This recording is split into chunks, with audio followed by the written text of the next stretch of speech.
Estos son los ecos políticos de una sentencia que en lo jurídico va a ser recurrida y con urgencia por el propio fiscal general del Estado. Pedro Gómez.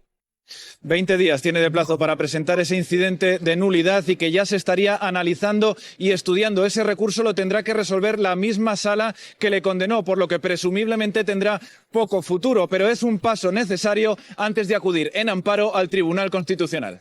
Esto es lo que tenemos ahora mismo. Esta es la sentencia, estos son sus dos argumentos y luego sus tres saltos al vacío en la lógica, porque hay tres triples desde 7.25. Esto es lo que tenemos. Primero, primer argumento. Dice la sentencia que el fiscal general del Estado tiene un deber reforzado de reserva y que, por tanto, cualquier confirmación de dato que salga en nota de prensa o que salga de la oficina es su responsabilidad. Uno, primer argumento. Y segundo argumento, deber de confidencialidad que no desaparece por el hecho de que haya sido publicado esto. Es decir, lo que dice el Supremo es que González Amador esté firmando un pacto con Hacienda no permite que el fiscal confirme ese pacto con Hacienda. Así que, sea por llamada o sea por nota, las dos cosas dice el fiscal. Él dice es inocente, el Supremo dice por las dos se le condena, esas dos cosas le hacen responsable. Estos son los dos argumentos del Supremo. Pero a partir de aquí hay tres saltos en la lógica, tres triples muy considerables. El primero es el de queda como hecho probado que fue el acusado o una persona de su entorno inmediato quien filtra a la cadena SER. ¿Cómo que el fiscal o una persona de su entorno? Si es el fiscal, se condena al fiscal. Si es otra persona, no se puede condenar al fiscal. ¿Quién ha filtrado aquí? El Supremo dice literalmente esto, un acusado o una persona de su entorno. Este es el primer salto en la lógica. No es lo mismo, pero se condena al fiscal general del Estado. Segundo salto en la lógica. Se asumen contactos que no se prueban. ¿Dónde está la llamada en la que Álvaro García Ortiz filtra? Lo que se dice es esto, que hay una comunicación de la cadena SER al fiscal, que no se consigue establecer esa llamada, 4 segundos después salta un buzón de voz, pero a partir de ahí dice, llama sumamente la atención y es sugerente de otra comunicación personal, indiciaria de contactos posteriores. El Supremo literalmente se inventa, sin tener ninguna prueba, que el fiscal ha descolgado otro teléfono y ha llamado a un periodista, o que ha habido mensajes a través de otras personas. Nada de esto está probado. Este es el segundo triple, el segundo salto en la lógica de todo esto. Y nos queda un tercero, y es el de la inversión de la carga de la prueba. Porque lo que reprocha el Supremo es que haya borrado su teléfono. Y lo que se dice es, cuando el borrado del teléfono es voluntario y consciente, esto, cuando no se practica de forma selectiva, sino integral, es una prueba incriminatoria. El Supremo da la vuelta al procedimiento que en España rige, el de que hay que probar la culpabilidad. Uno no tiene que probar su inocencia. Estos tres saltos al vacío del Supremo hoy están planteando todo tipo de cuestiones. Y una conclusión, ha ganado la mentira. Porque esto es lo que se reconoció en el tribunal. Que todo lo que se había dicho en los periódicos, lo que había dicho Miguel Ángel Rodríguez, todo era mentira. Mentira porque tenía ganas. Con Félix Martín González, presidente de la Unión Progresista Fiscales. Vamos a ir directo. Puede matizar lo que quiera, solo le pido la mayor brevedad, si puede ser. Xavier, se lo prometo. ¿Qué valoración en conjunto hacen de la sentencia? Mire, partiendo de que para nosotros es esencial el respeto a las instituciones constitucionales, partiendo de que nosotros entendemos la función del Tribunal Supremo como culminación de la jurisdicción en todos los órdenes, y eso lo acatamos, lo respetamos. Partimos también, se lo digo para aclarar cosas que se han escuchado estas semanas, que una crítica a una resolución judicial es fortalecer las instituciones. La verdadera deslealtad a la democracia no es discrepar. La verdadera deslealtad es callar cuando existen dudas jurídicas legítimas sobre una resolución judicial, ¿vale? Y entrando en ello, miren, ¿saben una cosa que les estaba escuchando con mucho respeto? Esto no va, y entiendo el razonamiento que ustedes hacían, de que yo tengo una sensibilidad y por tanto me apoyo en los argumentos de la sentencia o del voto particular en función de una sensibilidad u otra. Creemos que ese no es el análisis correcto. El análisis es si estamos cómodos con los estándares de presunción de inocencia que se han establecido en la sentencia, porque la sentencia es de condena. Y si esos estándares se han rebajado o no se han rebajado conforme a la jurisprudencia del propio Tribunal Supremo y la doctrina del Tribunal Constitucional. ¿Usted cree que y se la han rebajado? respuesta es ¿Usted cree que se han rebajado? contundentemente sí, contundentemente sí, se han rebajado. ¿En qué se han rebajado? En los 3 principios básicos, señor Fortes, del principio de presunción de inocencia, de que la carga de la prueba recae en quien acusa, en que la culpabilidad debe quedar acreditada con certeza y no con probabilidad, y que toda duda razonable debe resolverse en favor del acusado y no en su contra. Y esto no lo decimos nosotros, que lo hemos sostenido en todo momento, lo dicen ni más ni menos que 2 magistradas del Supremo, es decir, que la duda nace del corazón de la institución que ha condenado. Y esto hay que decirlo, porque esto es muy llamativo. Miren, si me permite, pongo varios ejemplos. Por ejemplo, el ejemplo primero que es muy llamativo, el ejemplo es que nos dice la sentencia del Tribunal Supremo que acoge la culpabilidad del fiscal general porque la ve la hipótesis más plausible y descarta las otras hipótesis. ¿Pero por qué las descarta? ¿En qué pruebas se pasa para descartarlas? Porque el voto particular nos dice que son igualmente verosímiles.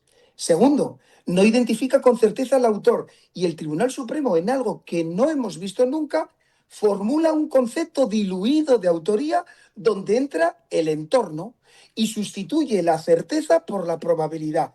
¿Eso es respetar la carga de la prueba? ¿Qué tiene que saber la ciudadanía, Xavier? Que para nosotros lo que está diciendo el Tribunal Supremo equivocadamente es, como no hay otra explicación que convenza más, se le condena, lo cual equivale a decir que si usted no demuestra otra versión mejor, entonces es culpable. Y esto es desvirtuar la presunción de inocencia, convirtiéndola en una presunción de culpabilidad por descarte. ¿Y qué gravedad, y esto, qué gravedad tendría esto para usted? Usted está hablando claramente de que hoy se ha sentado un precedente en el alto tribunal, nada más y nada menos, que rebaja los umbrales de presunción de inocencia, que son básicos, porque como todo el mundo sabe, principio general del derecho, yo si soy acusado no tengo que demostrar mi inocencia, otros tienen que demostrar su culpabilidad. ¿Esto no se ha seguido así en el alto tribunal? No se ha seguido así. Se ha realizado una interpretación que devalúa los estándares correctos. Y fíjese, hay 2 ejemplos, yo creo, o 3 ejemplos que son muy importantes. La nota de prensa. Hemos visto otra cosa, cómo se ha ido cambiando el objeto del proceso entre la nota de prensa y la filtración, lo cual también nos merece una reflexión del derecho de defensa, de qué se ha defendido el fiscal general en el procedimiento, pero nos encontramos, ustedes imagínense, sobre una misma cosa que es la nota de prensa, tenemos a la sentencia que nos dice que es delictiva porque el fiscal, aunque viniera de un bulo, tenía la obligación de tener una diligencia debida, de conservar los datos. ¿Y qué nos dice el voto particular? Que la obligación de la nota de prensa era una obligación legal hacerla. Sobre una misma cosa nos encontramos que en el núcleo supremo de la jurisdicción, el Tribunal Supremo, unos dicen que es un delito y otros dicen que no, que lo que hizo el fiscal general era una obligación legal, que eso es lo que dice. ¿Ustedes creen que con esta dicotomía se puede condenar?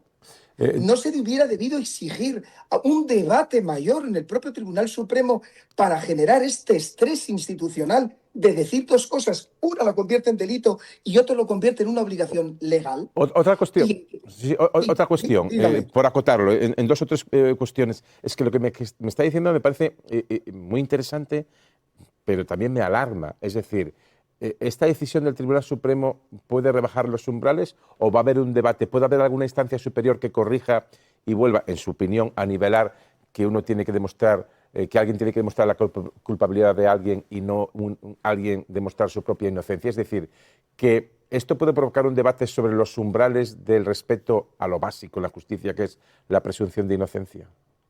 Esto debe, y esto es bueno que así sea, en el sistema procesal, mire, España es una democracia sólida y tenemos una arquitectura constitucional y jurídica sólida, con mecanismos institucionales, jurídicos en nuestro sistema y en la arquitectura europea que van a permitir someter a debate necesario lo que nosotros entendemos que es una rebaja muy peligrosa de los estándares de la presunción de inocencia. No tenemos ninguna duda de que ese debate se va a producir.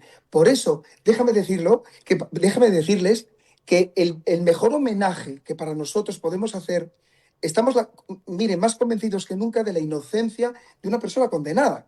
El fiscal general aquí ha visto malograda su carrera profesional y su prestigio ahora mismo por una sentencia que no nos convence, que no salvaguarda sus derechos constitucionales. Nuestro mejor homenaje que le podemos hacer es defender sus posiciones jurídicas para combatir esta resolución judicial. Y digo más, Xavier, y ya me callo que estoy alargándome mucho, y defender, coger una bandera, la bandera del reformismo.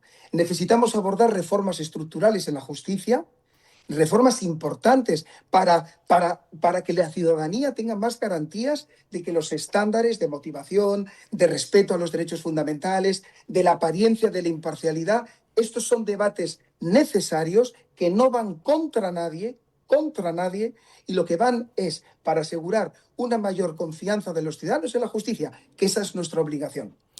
Dos cuestiones muy breves para concluir, si puede ser, señor Martín González. Una, ya he hablado de la nota pública, de la dicotomía de que unos digan que no se podía hacer, que era directivo, y otros que era casi obligado para difundir o desmentir un bulo que afectaba a la propia Fiscalía. Dos aspectos de la siguiente pregunta, lo más breve. Borrado del móvil. Hemos leído que lo ponen en el relato de cuestiones que inducen a pensar en su culpabilidad. ¿Eso abre otro debate? Digo, porque yo había pensado lo contrario desde que el PP pudo borrar los datos de un disco duro y se dijo desde las altas instancias judiciales que eso no era delito. Y otro, las declaraciones de los periodistas. Sobre estas dos cuestiones, muy brevemente, borrado de móviles y declaraciones de periodistas. Al acusado no le corresponde probar su inocencia, ni en el caso del fiscal general, ni en ninguno. Además, el voto particular, no lo dice la UPF, el voto particular nos dice que el fiscal general del Estado, que es un órgano constitucional, tiene el deber de preservar unos datos que no son suyos solo, son de muchos ciudadanos. Y lo segundo, es un debate muy interesante, el de los periodistas que usted recoge. Mire, hay otra cosa grave en esta sentencia, en nuestra opinión. No se puede devaluar el valor probatorio de periodistas con el valor constitucional que ustedes realizan por el mero hecho de que se acojan al secreto profesional. No se puede devaluar, tendrá que contrastarse con el resto de la prueba y aquí había un montón de contraste probatorio para las afirmaciones que hacían algunos periodistas. Por tanto, afirmar que por el mero hecho de que un profesional de la información, con la función constitucional democrática que tiene, por el mero hecho de acogerse al secreto profesional, que es un derecho constitucional, eso hace que el valor probatorio de lo que dice decaiga, no es razonable y yo creo que como sociedad debemos defender que no sea así. Una última cuestión y concluyo. Esto va a ir a recurso ante el propio Supremo, lo normal es que decaiga o que no se admita, luego al Constitucional y también a instancias. Ustedes creo que incluso hablan de la ONU, veremos si el propio afectado recurrirá también a alguna instancia como el TJUE o el propio Tribunal de Derechos de Estrasburgo, de Derechos Humanos. ¿Qué recorrido de apelaciones cree que tiene usted, por ejemplo, en la ONU, que es donde ustedes van a apelar, creo, o tengo entendido? No es una apelación jurídica, simplemente vamos a manifestar a la relatora las deficiencias sistémicas que nosotros hemos apreciado para que las examine alguien desde fuera. Siempre es bueno que nos vea alguien desde fuera y que nos sugiera al Estado, en su caso, qué reformas son necesarias, vuelvo a insistir, para reforzar la presunción de inocencia y las garantías de toda la persona. Esto no es enmendar a nadie. Esto es a construir entre todos un Estado de Derecho mejor. Pues aquí lo dejamos. Quiero dejar constancia que hemos invitado también a la presidenta de la Asociación de Fiscales, Cristina de Seus, una asociación mayoritaria de carácter conservador y que no ha querido participar en este programa. Es decir, buscamos, como siempre, como están viendo en esta mesa y también en las participaciones desde casa, de dos formas distintas de ver un mismo problema que se está manifestando de una forma evidente. Félix Martín González, presidente de la Unión Progresista de Fiscales, muchísimas gracias por atendernos. ¿Cómo estás? Bien, No, de verdad, bien. ¿cómo estás? Bien, bueno, triste de ver el comportamiento de la justicia. Triste de ver cómo se vapulea el Estado de Derecho. Te voy a ser sincero. Nunca había sido tan contundente ante una resolución judicial. Nunca había visto una resolución judicial como esta en más de 25 años como periodista de tribunales, en la que se coge lo que se interesa y lo que no se descarta, y en cómo se miente abiertamente en una resolución judicial por parte de la mayoría del tribunal. ¿Cómo es posible que el tribunal, páginas 129 a 132, diga como hecho probado que el fiscal general filtró el correo famoso del 2 de febrero a Miguel Ángel Campos y la cadena SER por la existencia de una llamada de 4 segundos? Una llamada que no fue contestada, una llamada que fue perdida, realizada por este periodista al fiscal general del Estado a las 21:38, antes que el fiscal general del Estado tuviera ese correo electrónico.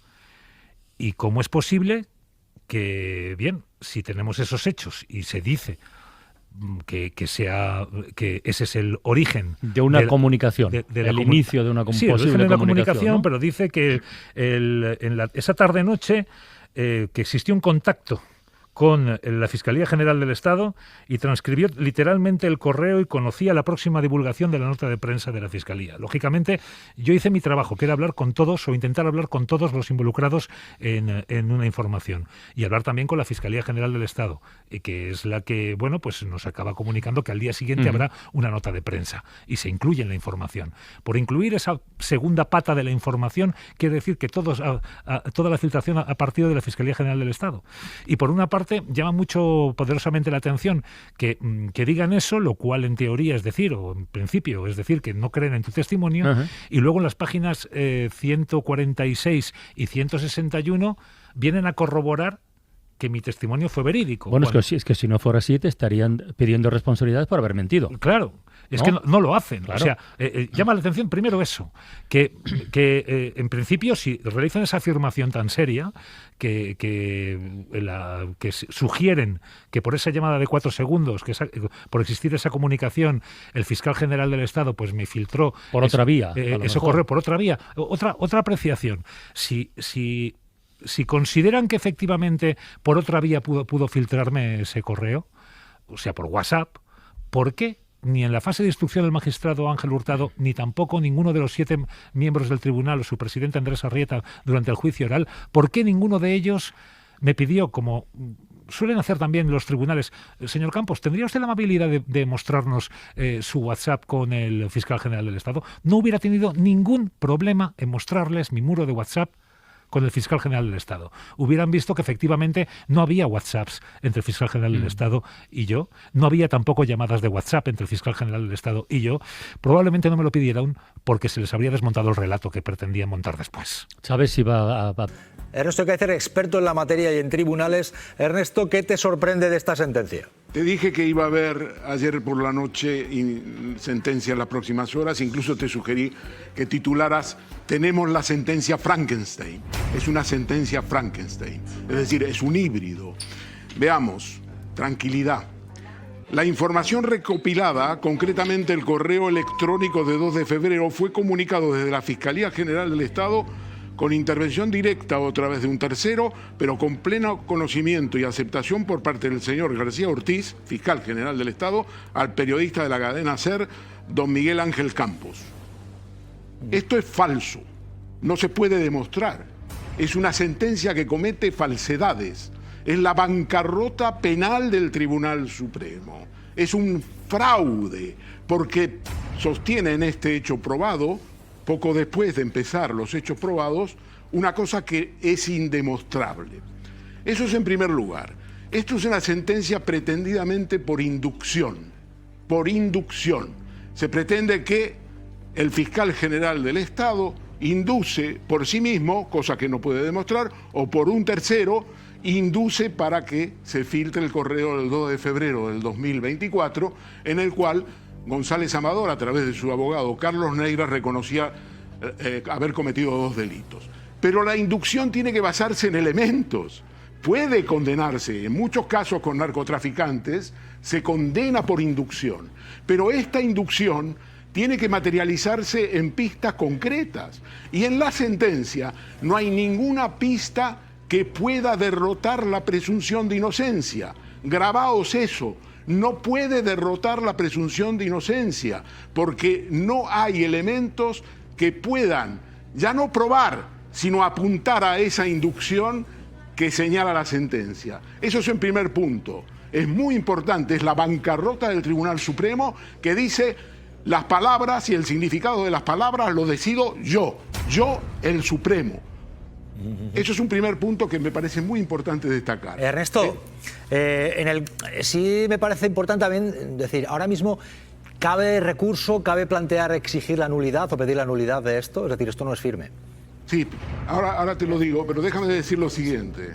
Marchena, que es uno de los miembros del tribunal y que ha colaborado con el presidente, que asumió la ponencia, el señor Martínez Arrieta, Marchena escribió en el auto del 15 de octubre del 2024, por el cual se imputa a Álvaro García Ortiz, que aparentemente la nota informativa del 14 de marzo no revela información indebida.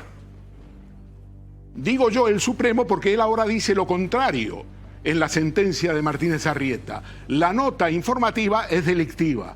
Como no han podido probar con una prueba de cargo que ha sido el fiscal general del Estado, hacen dos trampas. Primero hablan de un tercero, cuya inducción no está clara porque no dan los elementos. Y en segundo lugar, dicen, como el fiscal general del Estado reconoció en su día que era el responsable y el autor de la nota informativa del 14 de febrero del 2024, lo tenemos pillado, porque él ha reconocido la autoría. Y entonces ahora decimos, donde dijimos que aparentemente no era delictiva, decimos, la nota es delictiva. Son unos tramposos. Fijaos, os doy una información que es muy relevante. Marchena convenció a Susana Polo, la magistrada que es autora junto con Ana Ferrer, con la magistrada Ana Ferrer del voto particular, convenció el 15 de octubre del 2024 que ella en su ponencia, porque ella fue ponente también, dijera que la nota informativa, que estaba de acuerdo, que la nota informativa no tenía características delictivas. Eso fue el argumento con el que la convenció a ella para que ella aceptara como ponente imputar a Álvaro García Ortiz. Y ahora Marchena da la vuelta a la historia porque como no ha podido encontrar pruebas de cargo contra Álvaro García Ortiz por la filtración, dice, hombre, no, la nota es delictiva. Es un escándalo, Jesús, es un escándalo desde el punto de vista profesional. El Tribunal Supremo está en bancarrota, decide hacer lo que le sale en cada momento de su interés, como es el caso este. Cambia las reglas de juego. Sus propias sentencias apuntan a lo contrario de lo que han hecho, porque aquí hay un elemento fundamental en este caso, que es que hay una autodivulgación. Hay autodivulgación de un hecho confidencial o reservado. Esa autodivulgación corre a cargo de Miguel Ángel Rodríguez y de González Amador, la pareja de Ayuso. Son ellos los que primero filtran un correo del fiscal, en este caso el fiscal Julián Salto, para montar una patraña, a saber que el fiscal general del Estado está dando órdenes de que no se pueda firmar el pacto con Alberto González Amador. Ernesto, de forma escueta te pido que nos cuentes, a partir de ahora, ¿qué cabe? ¿Cabe pedir la nulidad? ¿Cabe recurso? Bueno, es una sentencia del Tribunal Supremo, no cabe recurso. Lo que hay ahora, porque es el Supremo, frente a las sentencias del Supremo no caben recursos, lo que cabe ahora es ir al Tribunal Constitucional en un recurso de amparo, que no es un recurso ante el Supremo. Pero ojo, Jesús, hay una norma que se aplica en los últimos años y es que para ir al Tribunal Constitucional en amparo, primero tienes que presentar un incidente de nulidad ante el propio Supremo. ¿Qué quiere decir esto? Es una especie de suplicación. Decirle, oiga, señores que me han condenado, reconsideren. Estos que no han condenado con prueba alguna, ¿qué van a reconsiderar? Entonces el problema se plantea, muy parecido al de Puigdemont, que pueden tener 3 o 4 meses en el cajón el incidente de nulidad y no permitirle a Álvaro García Ortiz ir inmediatamente al Tribunal Constitucional. Ya lo veremos, pero llegará al Constitucional y el Constitucional tendrá que decidir si una mera suposición en una condena por inducción, sin elementos que apoyen esa inducción, puede derrotar la presunción de inocencia.